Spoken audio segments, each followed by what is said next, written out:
আজকে আমি আপনি সবাই ব্যস্ত হয়ে গেছি দুনিয়া দুনিয়া দুনিয়া। মনে রাখেন, আপনি যেদিন মারা যাবেন ওই দিনও দুনিয়ার সমস্ত ব্যস্ততা, হই হুল্লোড়, আনন্দ উল্লাস, চাহিদা যা আছে সবই থাকবে। দুনিয়ার সূর্য আপনি তাকতে যেরকম উঠছে সময় মতো, যেরকম ডুবছে, আপনি মরল দেখবেন এই সূর্য ঠিক মতো উঠবে, ঠিক মতো অস্তই যাবে। আপনি তাকতে যেরকম মনে করেন দুনিয়ার আপনার ফ্যামিলির প্রত্যেকটা সদস্যরা ভাত খাইতো, তারা দেখবেন আপনি মরল ভাত খাইব। হাতটাকে আপনি মরার 2-4 ঘন্টা পরও দেখবেন পাশের বাড়ির থেকে যখন ভাত টাত পাকাইয়া তেলাপি মাছ, ফারামি মুরগা, ডাউল দিয়া ভাত পাড়াইবে, যেই ছেলেটা যেই মেয়েটা কান্না করতে করতে অস্থির হয়ে গেছিল, মনে রাখেন পাশে বৈশা বৈশা আরেকজনে কইবে, বাবা তুই একটু বেশি কাঁদছস, একটু তেলাপি মাছ লোক না লইতাম না, একটু ডাউল লো, ওর ফেট বুড়ে খাওয়াই। আমি আপনাদের সম্মুখে যে আয়াতে কারিমা এবং হাদিস পাঠ করেছি, সেই আয়াতে কারিমা এবং হাদিসের মধ্যে আল্লাহ তাআলা এবং তার রাসূল সাল্লাল্লাহু আলাইহি ওয়াসাল্লাম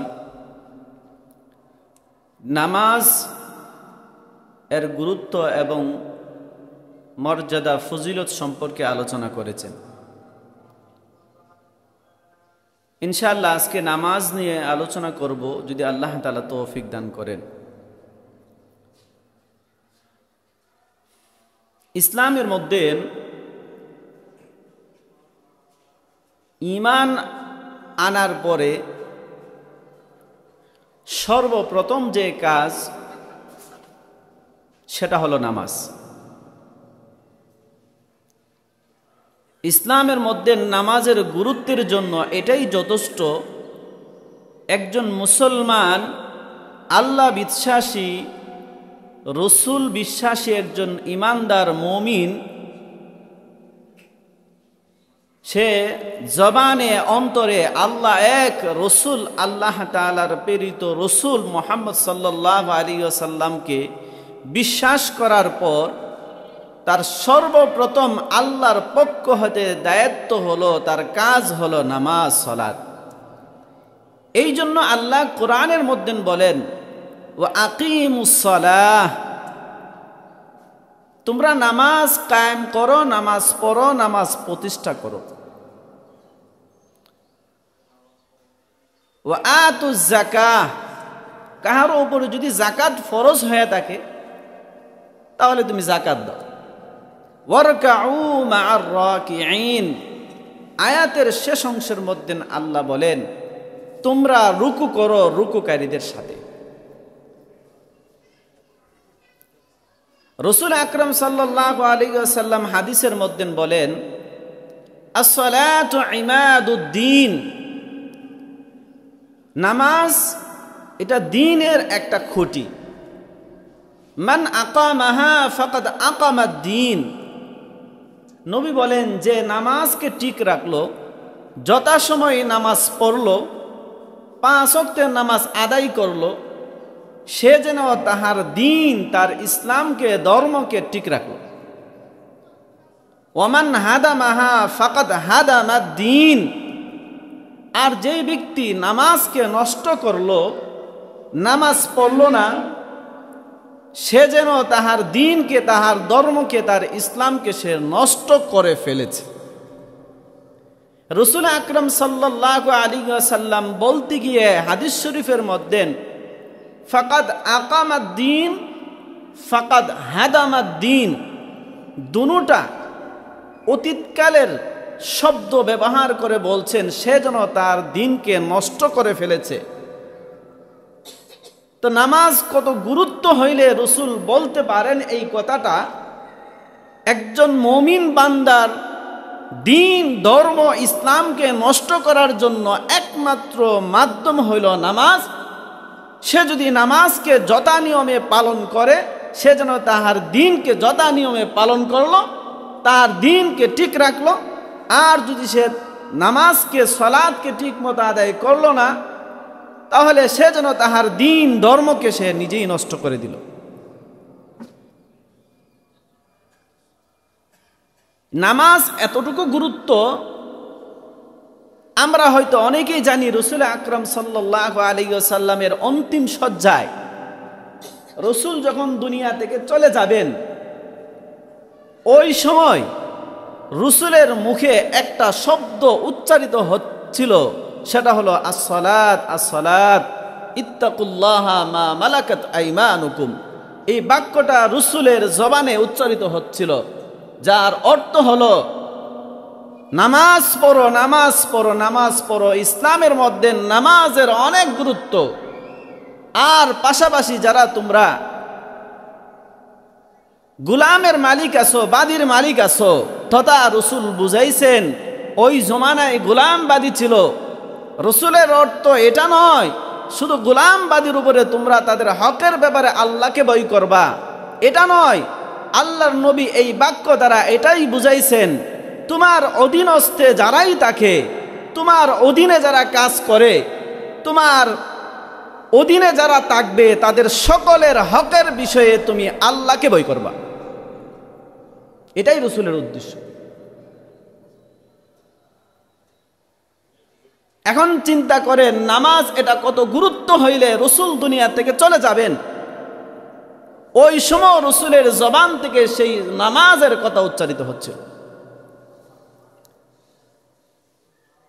আল্লাহ তাআলা এই নামাজ যে গুরুত্ব, শাহ আব্দুল আজিজ মুহাদ্দিস দেহলভী রহমাতুল্লাহ আলাই উনি বলছেন, আল্লাহ এই নামাজকে সৃষ্টির প্রত্যেকটার ভিতরে, সৃষ্টির প্রত্যেকের উপরে আল্লাহ নামাজকে ফরজ করে দিয়েছেন। যেমন তিনি বলেন, আল্লাহর সৃষ্টির মধ্যে এমনও সৃষ্টি আছে যারা আল্লাহর হুকুম সালাত পালন করে, কিন্তু তাদের নামাজের মধ্যে রুকু নাই, সেজদা নাই, শুধু কিয়াম দাঁড়ায় রয়েছে। এই দাঁড়ানো অবস্থায় আল্লাহর সালাত সে আদায় করে। যেমন গাছপালা যেগুলো আমরা দেখতেছি, এক পায়ে দাঁড়িয়ে গাছগুলো আল্লাহ তাআলার সালাত, আল্লাহর নামাজ, আল্লাহর হুকুম, আল্লাহর তাসবিহ আদায় করতেছে। আল্লাহর সৃষ্টির মধ্যে এমনও মাখলুক আছে যেই মাখলুকগুলো সব সময় রুকু অবস্থায় আছে, তার নামাজের মধ্যে কিয়ামও নাই, সেজদাও নাই। যেরকম চতুষ্পর প্রাণীগুলো, আমাদের আশপাশে গৃহপালিত পশুগুলো সব সময় আল্লাহ তাআলার বিধান, নামাজের একটা অংশ রুকু করা, সে রুকুর মধ্যে সব সময় ব্যস্ত আছে। আল্লাহর সৃষ্টি এমনও মাখলুক আছে যেই মাখলুক সব সময় সেজদারত অবস্থায় থাকে, তার নামাজের মধ্যে কিয়ামও নাই, রুকুও নাই। যেরকম কীট পতঙ্গ, সাপ বিচ্ছু সব সময় সেজদা অবস্থায় তাদের চলা, সব সময় আল্লাহর বিধান, নামাজের একটা অংশ সে পালন করতে থাকে। আল্লাহর সৃষ্টির মধ্যে এমনও সৃষ্টি আছে সব সময় নামাজের একটা হালত আছে, তাশাহুদ অবস্থায় হাঁটু গেড়ে বসে থাকা। আল্লাহর সৃষ্টির মধ্যে পাহাড় পর্বতগুলাকে আল্লাহ তাআলা নামাজের তাশাহুদের হালতের মধ্যে হাঁটু গেড়ে বসে রাখছেন। ওই পাহাড়গুলো হাঁটু গেড়ে বসে আছে, কোনোদিন সেখান থেকে ওঠে না। উঠছে নাকি কোনোদিন? গরু কি কোনোদিন দাঁড়াইছে গাছের মতন? না, দাঁড়াই নেই, সে তার নামাজের মধ্যে ব্যস্ত আছে। এই জন্য আল্লাহ কোরআনে বলেন, কুল্লু কাদ আলিমা সালাতাহু ওয়া তাসবিহাহু। আল্লাহর সৃষ্টির প্রত্যেকটা মাখলুক তার নামাজ কেমন হবে, আল্লাহর প্রশংসা সে কিভাবে গাইবে, এই পদ্ধতি প্রত্যেকটা প্রাণী, প্রত্যেকটা মাখলুক জানে, বুঝে নিছে। কিন্তু দুর্ভাগ্য বিষয়, আমরা আশরাফুল মাখলুকাত হওয়া সত্ত্বেও, সৃষ্টির শ্রেষ্ঠ মানব জাতি হওয়ার পরও আমরা আমাদের নামাজ বুঝতে পারলাম না।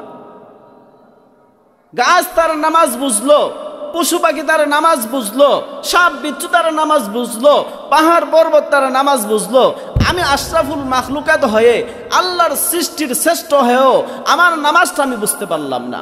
অথচ মনে রাখেন, এই সমস্তর ভিতরে নামাজের আংশিক আছে, পূর্ণাঙ্গ নাই।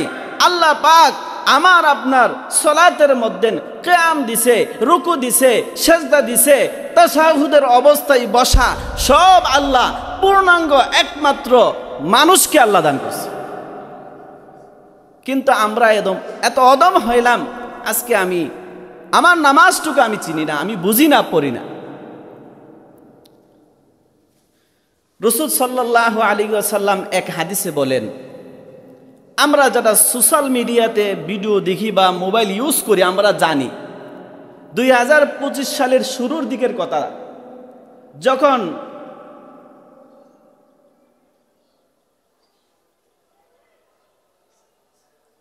এই যে ফিলিস্তিনের উপরে হামলা চলছিল, তখন এক লোকের পরিবারের মধ্যে তাদের টোটাল সদস্য ছিল 4 জন। সে, তার স্ত্রী এবং 2টা সন্তান, একটা মেয়ে একটা ছেলে। এই ইহুদিদের আগ্রাসনে বিল্ডিং এর উপর পড়ার কারণে ওই পরিবারের সে ব্যতীত তাহার বিবি সন্তান সব ধ্বংস হয়ে গেছে। তাহার হাতের মধ্যে একটা বড় পুতুল নিয়ে এসে দাঁড়ায় রয়েছে অবাক দৃষ্টিতে। অনেকে এই ভিডিওটা দেখছেন।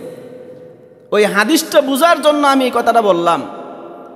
এই লোকটা যেরকম দুনিয়ার সব কিছু হারাইয়া অবাক দৃষ্টিতে পৃথিবীর প্রাণে তাকায়া রইছে, সে নিঃস্ব অসহায়। রাসূল আকরাম সাল্লাল্লাহু আলাইহি ওয়াসাল্লাম হাদিসের মধ্যে বলেন, মান ফাতাতুহু সালাতু, যেই ব্যক্তির এক ওয়াক্তের নামাজ ছুটে গেল, যেই ব্যক্তি এক ওয়াক্তের নামাজ পড়ে নাই, ফাকান্নামা গুতিরা আহলুহু ওয়া মালুহু, সেও যেন তার পরিবার পরিজন ধন সম্পত্তি সব হারাইয়া এরকম বিভাগ হয়ে সে ধ্বংস হয়ে গেছে। নামাজ এত গুরুত্ব, চিন্তা করেন আপনি একটু। আজকে যদি আপনার বিল্ডিং যতটুকু আছে, বাড়িটা আছে, এটা নষ্ট হয়ে গেল ভূমিকম্পে, আপনার সন্তান সন্ততি সব শেষ। যেই ব্যাংকে টাকা রাখছেন, ব্যাংক আগুনে পুরা শেষ। যেরকম করাইলের অবস্থা আমরা সবাই জানি, বস্তি পড়ে শেষ হয়ে গেছে।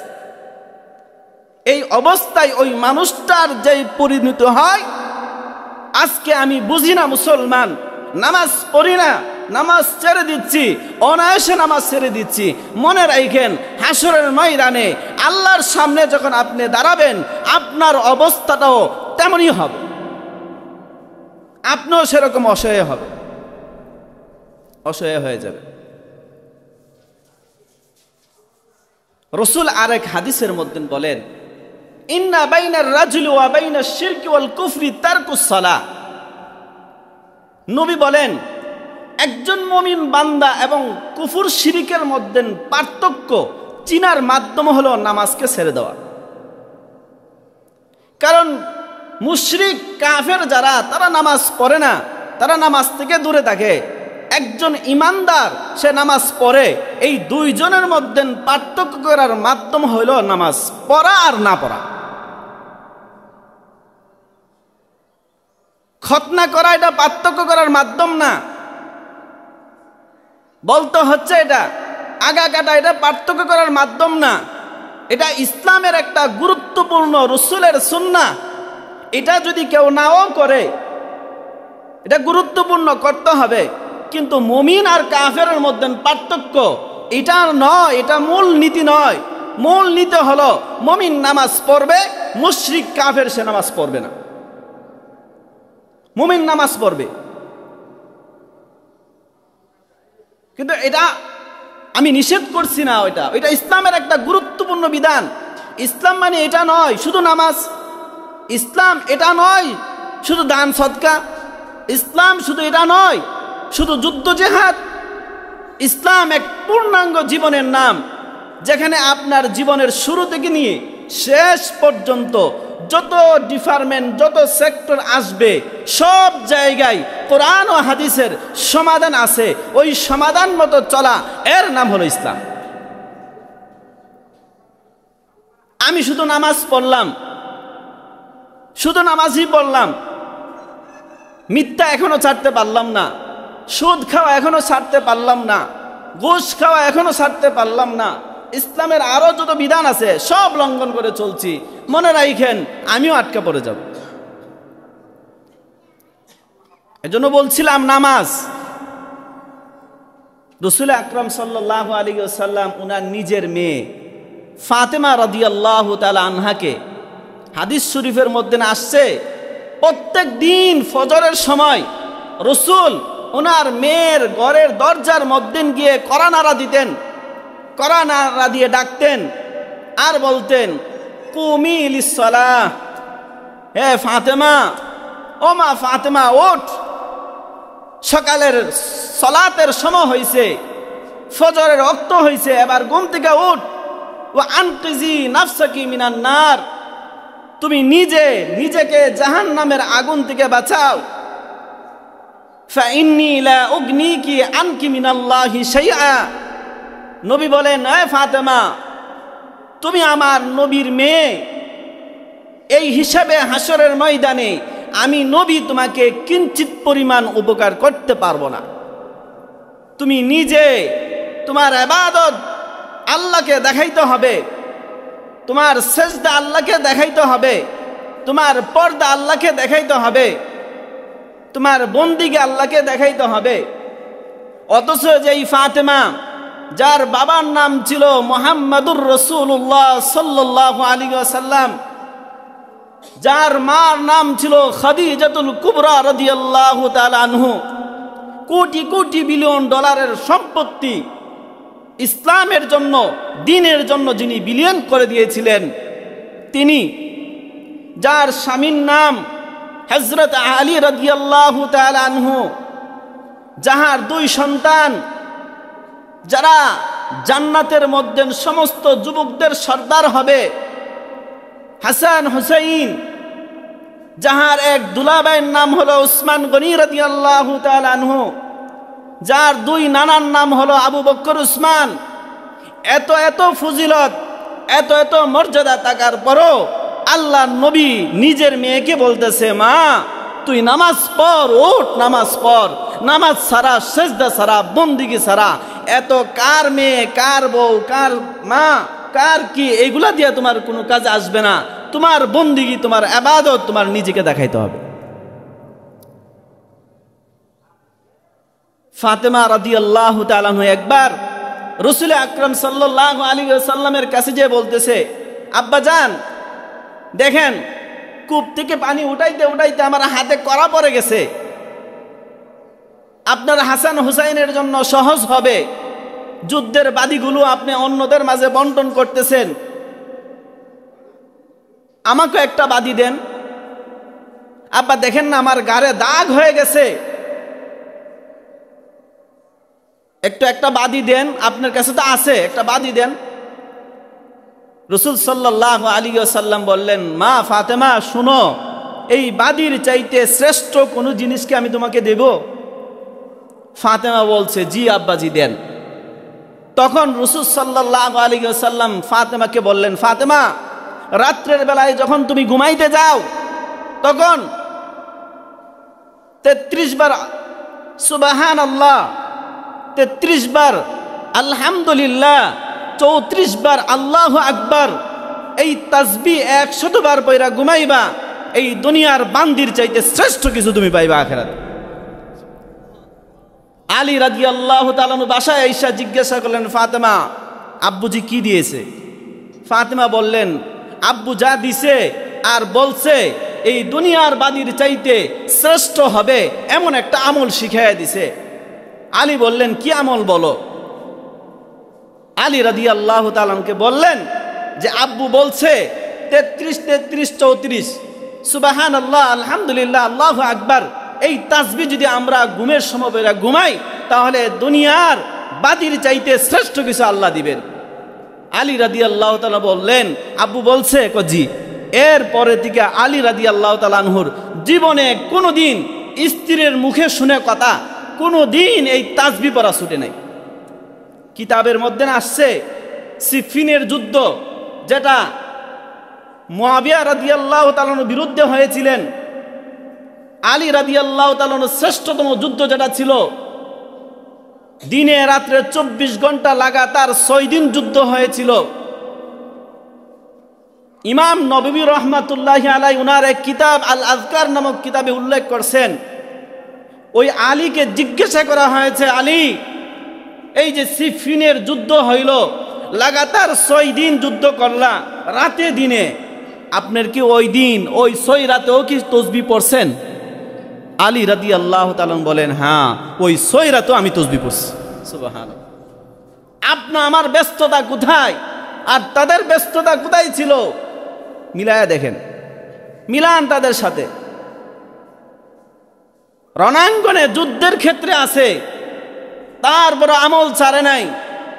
আপনি আমি এত আরাম আয়েশ, দামি সোফা, দামি বাড়ি গাড়ি, টাইস, এসির ভিতরে তাইগাও আমি এত কপাল পুরা, দুর্ভাগ্য আমার, আমি নামাজও পড়তে পারি না, তসবিহ সুন্নত নওয়াফিল তো বাদই দিলাম, ফরজ নামাজটুকু মসজিদে আইসা পড়তে পারি না। বলেন এই নামাজ যে আমি পড়তেছি না, এই নামাজ যে আমি পড়তেছি না, পরকালের এই লম্বা হায়াত কেমনে পার করব? আখিরাত নামক জিন্দেগিটা আমি কিভাবে পার করব? কবর, সেখানে থাকতে হবে। কবরের পরে হাসরের ময়দান, হাসরের ময়দানের পরে ফুলসিরাত, ফুলসিরাতের পরে হিসাব নিকাশ, তারপরে জান্নাত জাহান্নাম। বলেন এই গাঁটিগুলি আমরা কিভাবে পাড়ি দিব? একটু চিন্তা করে। নামাজ যে ছেড়ে দিলাম, নামাজ যে ছেড়ে দিলাম, নামাজ যে পড়লাম না, এই খামখেয়ালি করে দুনিয়ার সব কিছু বুঝলাম। আজকে এক ডাক্তার বলছে, চাচা আপনার ডায়াবেটিস হয়েছে, আপনি মিষ্টি খায়েন না। আজকে 20 বছর যাবত আপনি মিষ্টির দ্বারাও যান না। কেন? ডাক্তারই নিষেধ করছে। ডাক্তার বলছে আপনি চিনি দিয়ে চা খাইতে পারবেন না। তো আপনার চাচা কি হয়েছে? ডায়াবেটিস হয়েছে, হইলে এটা বাড়বো, আপনি দুনিয়াতে বাঁচবেন না। দুনিয়াতে বাঁচার জন্য আজকে 20 বছর যাবত মিষ্টিও খান না, চার মধ্যে চিনি মিশাও খান না, চিনি ছাড়া চা খান। এক ডাক্তার বলছে দুনিয়ার জীবনটাকে বাঁচানোর জন্য আপনি ফুল মিষ্টি খাওয়া, চিনি দিয়ে চা খাওয়া ছেড়ে দিলেন। আজকে দিবা নিশি 1400 বছর আগে থেকে রসুল বলছে, সাহাবাই কেরাম বলছে, তাবিন বলছে, তাবে তাবিন বলছে, আজ পর্যন্ত নবীর ওয়ারিস, নবীর উত্তরসূরি উলামাই কেরাম বলে যাচ্ছে দিবানিশি, কিন্তু আপনার কর্ণকহরে একটুও কর্ণপাত করতেছেন না, নামাজ পড়তেছেন না। আল্লাহ যদি বলে, এ বান্দা আমি না তোকে এই আসমানের নিচে আমি তোকে লালন পালন করলাম, ওয়াসসামাআ বানাইনাহা বিআইদিন ওয়া ইন্না লামুসিউন, বান্দা এই বিস্তীর্ণ আসমান আমি আল্লাহ বানাইলাম, ওয়াল আরদা ফারাশনাহা ফানিমাল মাহিদুন, এই জমিনকে আমি তোমাদের পায়ের নিচে সুন্দর করে বিছিয়ে দিলাম। আল্লাহ যদি বলে আলাম নাজালিল আরদা মিহাদা, আমি আল্লাহকে এই জমিনকে তোমাদের জন্য বিছানা বানিয়ে দেই নাই। আলাম নাজালিল আরদা মিহাদা ওয়াল জিবালা আওতাদা, জমিন যাতে কম্পন না হয়, জমিনের কম্পন যাতে না হয়, জমিন যাতে নড়াচড়া না করে, আমি আল্লাহ পাহাড়কে পেরেক স্বরূপ এই জমিনের মধ্যে কি বসায়া দেই নাই। ওয়াজআলনাকুম আজওয়াজা, আমি আল্লাহ কি তোমাদেরকে জোড়া জোড়া সৃষ্টি করি নাই। ওয়াজআলনা নাওমাকুম সুবাতা, আমি আল্লাহ কি তোমাদের জন্য ঘুমকে, তোমাদের ক্লান্তি দূর করার জন্য মাধ্যম বানায়া দেই নাই। ওয়াজআলনাল লাইলা লিবাসা, আমি আল্লাহ রাতকে কালো চাদর দিয়ে ঢাকিয়ে দিলাম তোমাদের ঘুমানোর জন্য। ওয়াজআলনান নাহারা মাআশা, আমি আল্লাহ দিনকে তোমাদের জন্য বানিয়েছি তোমরা যাতে জীবিকা উপার্জন করতে পারো। এত কিছু করার পরে রাত আমি বানাইলাম, দিন আমি বানাইলাম, তোমাকে সারা দিন পরিচালনা করলাম, তোমার খাবার তোমার জায়গায় মতো পৌঁছায় দিলাম, আসমান পরিচালনা করলাম, জমিন পরিচালনা করলাম, আমার যত সৃষ্টি আছে সব সৃষ্টিকে পরিচালনা করলাম। এত কিছু করার পরও আল্লাহ বলেন লা ইয়াউদুহু হিফযুহুমা, এত কাজ এত কিছু করার পরও আমি আল্লাহর কোনো ক্লান্তি আসে না, আমি আল্লাহর কোনো কষ্ট হয় না। আর দুনিয়ার মানুষ তোমরা যখন কাজ করো ক্লান্তি আসে, তোমাদের একটু ঘুমাইতে মনে চাই, আল্লাহ বলেন এত কিছু পরিচালনা পরিচালনা করি, এত কিছু করি আমি আল্লাহ, তারপরও লা তাখুযুহু সিনাতু ওয়ালা নাওম, আমি আল্লাহকে তন্দ্রাও পাই না, ঘুমেও পাই নাই। আমি আল্লাহ সব সময় সজাগ থাকি, কারণ রাত্রে 2টা বাজে যদি তোমার প্রস্রাবের প্রয়োজন হয়, তোমার টয়লেটে যাওয়ার প্রয়োজন হয়, তাহলে আমি আল্লাহ যদি ঘুমায় যাই, তাহলে তোমার চোখ 2টা কে মেলে দিবে? এই জন্য আমি আল্লাহ ঘুমাই না। আমি আল্লাহ সব সময়, রাত্রে দিনে 24 ঘন্টা, তোমার কোন সময় কোন প্রয়োজন সব আমি তোমার জায়গা মতো পৌঁছায় দেই। এত কিছু করার পরে বান্দা, আমি তোমাকে শুধু বলি, রাত্রে 10টা বাজেও যদি ঘুমান, ফজরের নামাজ হয় 5:40, এত দীর্ঘ সময় ঘুমানোর পরে আমি শুধু তোমাকে 4 রাকাত নামাজ পড়ার জন্য বান্দা ডাকি। মসজিদ থেকে বড় বড় মাইক দিয়ে ডাকা হয়, তারপরেও তোমার কর্ণকহরে পৌঁছে না, তুমি এটা শুনো না, মসজিদে আসো না। তুমি কতটুকু কৃতজ্ঞতা আদায় করলে আমার? আজকে এক লোক যদি আমাকে এক সপ্তাহে সকালবেলায় 50 টাকা করে নাস্তা খাওয়ায়, বলেন তো 1 সপ্তাহ পরে ওই লোকটা যদি আমাকে কোনো কাজের জন্য ডাক দেয়, আমি যদি নীতির উপরে থাকি, বলেন তো তার ডাকে সাড়া দিব না দিব না? বলেন না, দিবেন না? অবশ্যই দিবেন। কেন? আপনি বলবেন আজকে দীর্ঘ 1 সপ্তাহ ধরে সে আমাকে সকালের নাস্তা খাওয়াইতেছে, আর সে আমাকে একটু কাজের জন্য ডাকছে, হ্যাঁ আমি যদি না যাই এটা অকৃতজ্ঞতা হবে, তার সাথে তো এটা ভালো ব্যবহার হবে না। আপনি বাধ্য হইয়া সব ফালাইয়া হইল তার ডাকে সাড়া দিবেন। ও ভাই বলেন না, বা বলেন আপনি, আল্লাহ যে আমাকে আপনাকে এত কিছু দিল, তারপরে আল্লাহ যে ডাকতেছে 5 ওয়াক্ত নামাজ পড়ার জন্য, মসজিদ থেকে বলা হয়েছে আল্লাহু আকবার, আল্লাহ বড়, এই যে ডাক আসতেছে, আমি যে আসলাম না, বলেন আমি কই নাম্বার কৃতজ্ঞ বান্দা হইলাম? আমি কি কোনো নাম্বারে পড়ব? বলেন, কোনো নাম্বারে পড়ার কোনো সুযোগ নাই। এজন্য চিন্তা করেন, এই আল্লাহ তাআলা আপনি আমাকে কত নিয়ামত দিয়ে রাখছে, তারপর আল্লাহর কৃতজ্ঞতা, আল্লাহর হুকুম পালন করার জন্য আমরা ব্যস্ত না। আজকে আমি আপনি সবাই ব্যস্ত হয়ে গেছি দুনিয়া দুনিয়া দুনিয়া। মনে রাখেন, আপনি যেদিন মারা যাবেন ওই দিনও দুনিয়ার সমস্ত ব্যস্ততা, হই হুল্লোড়, আনন্দ উল্লাস, চাহিদা যা আছে সবই থাকবে। দুনিয়ার সূর্য আপনি তাকতে যেরকম উঠছে সময় মতো, যেরকম ডুবছে, আপনি মরল দেখবেন এই সূর্য ঠিক মতো উঠবে, ঠিক মতো অস্তই যাবে। আপনি তাকতে যেরকম মনে করেন দুনিয়ার আপনার ফ্যামিলির প্রত্যেকটা সদস্যরা ভাত খাইতো, তারা দেখবেন আপনি মরল ভাত খাইব। হাতটাকে আপনি মরার 2-4 ঘন্টা পরও দেখবেন পাশের বাড়ির থেকে যখন ভাত পাকাইয়া তেলাপি মাছ, ফার্মে মুরগা, ডাউল দিয়া ভাত পাড়াইবে, যেই ছেলেটা যেই মেয়েটা কান্না করতে করতে অস্থির হয়ে গেছিল, মনে রাখেন পাশে বৈশা আরেকজনে কইব, বাবা তুই একটু বেশি কাঁদছস, একটু তেলাপি মাছ লোক না লইতাম না, একটু ডাউল লো, ওর ফেট বুড়ে খাওয়াই। বুঝছেন? খাবে, বন্ধ হবে না। এই জন্য একটু চিন্তা করেন, আপনি আমি কোন পথে হাঁটতেছি। এই জন্য নামাজের দিকে আসেন। আল্লাহর নবী তো হাদিসে বলছে, কবরের মধ্যে শোয়ানোর পরে যদি 3 প্রশ্নের উত্তর না দিতে পারে, আল্লাহর নবী বলেন আল্লাহ তাআলা ফেরেশতাদেরকে ঘোষণা করবে, আফরিসু মিনান নার, এই আমার ফেরেশতারা এই নাফরমানের জন্য জাহান্নামের বিছানা বিছায়া দেয়, ও আলবিসু মিনান নার, তাকে জাহান্নামের পোশাক তাকে পরায়া দেয়, ওয়াফতাহু লাহু বাবান ইলান নার, জাহান্নাম থেকে একটা দরজা কাইটা দেয়, সে সেখানে থাকতে থাকে। চিন্তা করেন কি অবস্থা হবে আমার। এই কবরে কতকাল থাকতে হবে একটু অনুমান করেন। আদম আলাইহিস সালাতু সালামের জামানার মধ্যে যেই লোকটা মারা গেছে, আজকে কত বছর ধরে কবরে আছে। নূহ আলাইহিস সালামের জামানার মধ্যে যারা মারা গেছে, আজকে কত বছর ধরে কবরের মধ্যে আছে। ইব্রাহিম আলাইহিস সালামের জামানার মধ্যে যারা মারা গেছে, চিন্তা করেন আজকে কত বছর ধরে কবরে আছে। আবু জাহেল মারা গেছে, আজকে কত বছর। ফেরাউন, কারুন, নমরুদ মারা গেছে, আজকে কত বছর যাবত সে কবর পড়ে রয়েছে। অদুস্ত আপনি আমি কত বছর কবর পড়ে থাকবো? ওই অবস্থাটা আবার কেমন হবে কাউকে পাইবেন না। রসুল তো আরেক হাদিসে বলছে, কবর প্রত্যেক দিন যার কবর যে জায়গায় আছে ওই জায়গায় থেকে কবর ডাইকা বলে, আনা বাইতুল দুধ। বাবা আপনিও শুনেন, যুবক যারা আছেন বাবা তোমরাও শুনো, বৃদ্ধ বাবাজিরা যারা আছো সবাই শুনেন। কারণ কবর এমন একটা জায়গা, যেই জায়গায় মার কুলের শিশু যেরকম যায়, 90 বছরের বৃদ্ধও কবরে যায়, 20-18 বছরের তাগড়া নৌজওয়ানও কবরে যায়।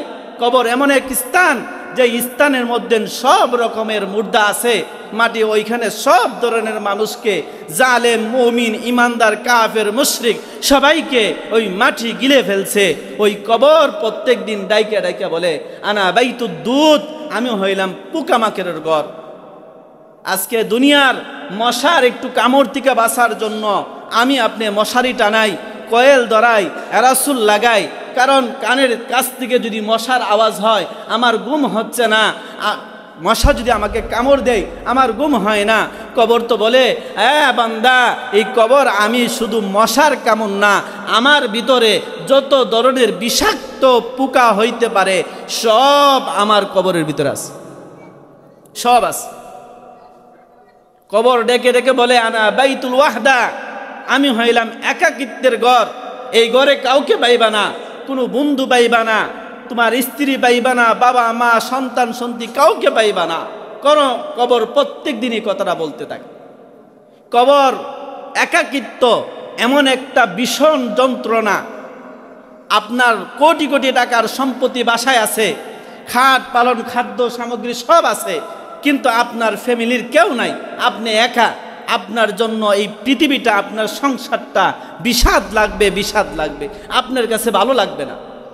কয়েক বছর আগে আপনারা দেখছেন ঢাকা শহরের একজন বড় ব্যবসায়িক মানুষ, মিল ফ্যাক্টরির মালিক ছিল।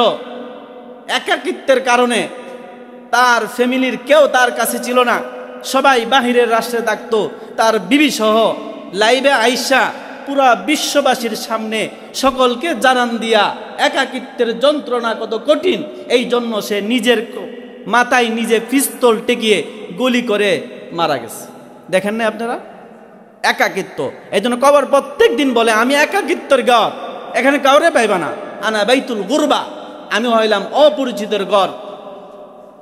আপনার বাসায় আমি যদি যাই, তাহলে আপনার বাসায় ঢুকলে আমি বুঝতে পারি এটা আপনার মেন গেট। আপনার বেডরুম দেখলে বুঝতে পারি এটা আপনার বেডরুম। প্লাস্টিকের দরজা লাগানো দেখলে বুঝতে পারি এটা টয়লেট। রান্না বান্নার আসবাবপত্র দেখলে বুঝতে পারি এটা রান্নাঘর। কবর বলে আনা বাইতুল গুরবা, আমি এমন এক ঘর যে ঘরের কোনো আগামাতা কোনো কিছু তুমি খুঁজে পাইবা না, সব দিকে শুধু মাটি আর মাটি, আর কিচ্ছু পাইবা না, চিনবা না কোনটা। এই জন্য ওই কবরের জন্য আমরা প্রস্তুতি নেই। একটু চিন্তা করি, একটু চিন্তা করি। যুবক ভাইয়েরা, তোমরা যুবকদেরকে ফিরানোই যাচ্ছে না। দিবানিশি উলামায়ে কেরাম বলেই যাচ্ছে, যুবকরা যুবকদের পথেই চলছে, সে তার সের মতনই চলছে। অদুস্ত মনে রাখো, তুমি শুধু থাকবা না, তুমি যাদের জন্য ব্যস্ত হয়ে আসো তারা দুনিয়াতে থাকবে। তোমার মোবাইল দুনিয়াতে থাকবে, তোমার ফেসবুক দুনিয়াতে থাকবে, তোমার ইউটিউব দুনিয়াতে থাকবে, তোমার মেসেঞ্জার দুনিয়াতে থাকবে, তোমার বান্ধবী দুনিয়াতে থাকবে, তোমার মোটর সাইকেল দুনিয়াতে থাকবে, তোমার আনন্দ উল্লাসের বন্ধু বান্ধব যাদেরকে নিয়ে তুমি দুনিয়ার সব কাজ করতা, শুধু নামাজ পড়তা না, তারা সবাই থাকবে, তারা সবাই হাসবে, তারা সবাই খাবে, শুধু তুমি একা কবরে চলে যাবে। আল্লাহ তাআলা আমাদেরকে নামাজ বুঝে নামাজকে আদায় করার মতন তৌফিক দান করো।